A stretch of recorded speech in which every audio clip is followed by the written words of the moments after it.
Sebelum nonton aku mau rekomendasikan kaos distro murah, cuma 100.000 bisa dapat 8 kaos distro.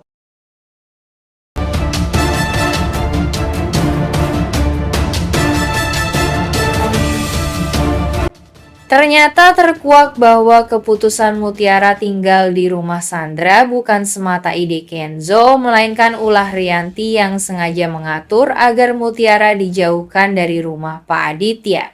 Sejak awal, Rianti tidak pernah suka dengan keberadaan Mutiara. Ia merasa kehadiran gadis itu hanya akan mengganggu keharmonisan rumah tangganya dan merenggut perhatian Pak Aditya. Karena itulah, Rianti mendorong Mutiara untuk bekerja sebagai pembantu di rumah Sandra dengan harapan gadis itu tidak akan pernah kembali lagi. Pak Aditya sebenarnya hanya mengizinkan Mutiara tinggal di rumah Sandra untuk sementara, lebih kepada alasan keamanan dan kenyamanan Mutiara pasca kejadian berbahaya yang menimpanya. Namun berbeda dengan niat baik Pak Aditya, Rianti justru ingin menjadikan kesempatan itu sebagai jalan agar Mutiara selamanya terbuang dari rumahnya. Dengan licik, Rianti terus menekankan pada Mutiara bahwa dirinya sudah terlalu banyak merepotkan keluarga Aditya. Ia mengungkit biaya perawatan saat Mutiara kecelakaan sampai tes DNA yang juga dibiayai oleh keluarga Aditya. Semua itu sengaja dijadikan tameng untuk membuat Mutiara merasa berhutang budi dan tak layak kembali ke rumah yang sebenarnya. Di hadapan Pak Aditya, Rianti masih mampu berperan seolah dirinya peduli. Namun di balik itu, ia berusaha keras menanamkan rasa bersalah pada Mutiara. Ia menekankan bahwa Mutiara sudah cukup ditolong dan seharusnya tahu diri dengan tidak merebut kembali tempat di rumah Pak Aditya. Rianti tidak hanya berusaha menjauhkan Mutiara, tetapi juga menutup jalan bagi ikatan batin antara Mutiara dan Pak Aditya agar semakin renggang. Padahal ikatan itu justru semakin kuat. Pak Aditya mulai curiga ada sesuatu yang tidak beres karena naluri seorang ayah membuatnya tidak tenang jika Mutiara berada jauh darinya. Sementara itu, Mutiara yang merasa ditekan oleh Rianti hanya bisa menanggung beban batin sendirian, terombang-ambing antara perasaan bersalah dan keinginannya untuk kembali mendapatkan kasih sayang seorang ayah yang selama ini ia rindukan.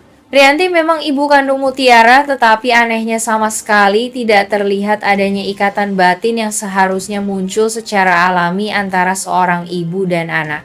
Sejak awal, Rianti lebih banyak menolak keberadaan Mutiara ketimbang merangkulnya. Ia tidak merasakan dorongan naluriah untuk melindungi, menyayangi, atau bahkan sekadar peduli pada keadaan Mutiara. Yang muncul justru rasa iri, terganggu, dan takut posisinya di rumah tangga Pak Aditya goyah karena kehadiran Mutiara. Perbedaan ini sangat kontras jika dibandingkan dengan Pak Aditya. Ia merasakan ikatan yang begitu kuat dengan Mutiara. Hatinya tidak pernah tenang bila gadis itu berada dalam bahaya, dan nalurinya selalu mengarah untuk melindungi. Bahkan tanpa perlu diberitahu, Aditya kerap bisa merasakan ketika Mutiara sedang terluka atau tertekan. Sementara Rianti, meski memiliki hubungan darah, lebih sibuk memikirkan kepentingan dirinya sendiri. Ia tidak mau Mutiara kembali ke rumah karena merasa keberadaannya hanya akan mengusik kenyamanan hidupnya. Rianti pun berusaha mengubur fakta bahwa Mutiara adalah darah dagingnya sendiri dengan cara bersikap dingin, kasar, dan menolak segala bentuk kedekatan. Inilah yang membuat Mutiara sering merasa kehilangan. Ia bingung mengapa ibu kandungnya sendiri tidak pernah menunjukkan kasih sayang, bahkan justru seolah ingin membuangnya jauh. Dalam diam, Mutiara merasakan perbedaan besar. Ikatan batin seorang anak justru terjalin lebih kuat dengan Aditya kandung, bukan dengan Rianti yang seharusnya menjadi sosok paling dekat dengannya sejak lahir.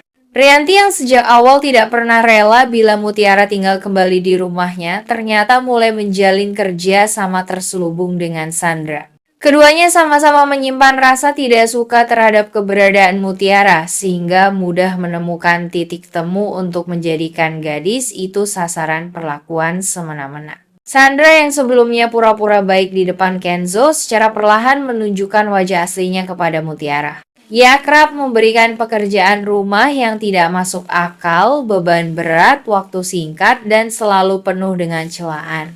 Bahkan ketika Mutiara sudah berusaha sekuat tenaga, tetap saja ada alasan untuk menyalahkannya. Setiap kesalahan kecil sengaja diperbesar agar Mutiara merasa bersalah dan rendah diri. Rianti yang seharusnya melindungi anak kandungnya justru ikut menambahkan tekanan. Dari balik telepon atau pertemuan singkat dengan Sandra, ia memberi instruksi agar Mutiara diperlakukan kasar, jangan diberi kenyamanan, dan dipaksa merasa bahwa dirinya tidak pantas tinggal di rumah Pak Aditya.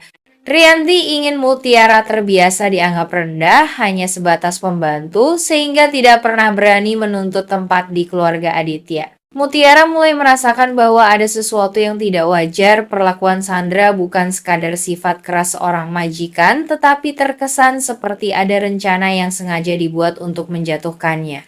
Ia mulai mencurigai bahwa Sandra tidak bertindak sendirian. Meski begitu, Mutiara belum tahu bahwa semua ini ada campur tangan Rianti, ibu kandungnya sendiri, yang tega bersekutu dengan orang lain hanya demi menjauhkan dirinya dari kasih sayang Pak Aditya. Bagaimana Mutiara mulai menyadari permainan licik antara Rianti dan Sandra, atau lebih fokus ke respon Pak Aditya ketika nantinya tahu anaknya diperlakukan seperti itu?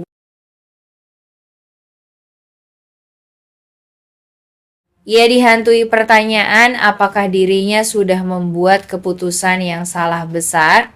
Sementara itu, dari sisi Mutiara, keputusan Kenzo ini terasa seperti pengkhianatan. Ia seakan-akan ditinggalkan kepada seseorang yang sejak awal memang tidak pernah benar-benar menyukainya. Semua ini memperlihatkan bahwa dalam situasi yang penuh intrik, satu langkah keliru bisa mengubah nasib seseorang, dan Kenzo harus menanggung beban dari keputusannya sendiri. Sandra yang awalnya berpura-pura ramah di depan Kenzo, perlahan menyingkapkan topengnya ketika hanya berdua dengan Mutiara. Senyum manisnya berubah menjadi tatapan tajam penuh kebencian. Kata-kata lembutnya berubah menjadi perintah kasar yang tak jarang disertai hinaan. Mutiara diperlakukan layaknya pembantu rendahan, disuruh melakukan pekerjaan rumah yang berat, bahkan sering dimarahi jika hasilnya dianggap tidak sempurna. Di balik setiap tugas yang diberikan, Sandra menyelipkan sindiran tajam seolah ingin meruntuhkan kepercayaan diri Mutiara.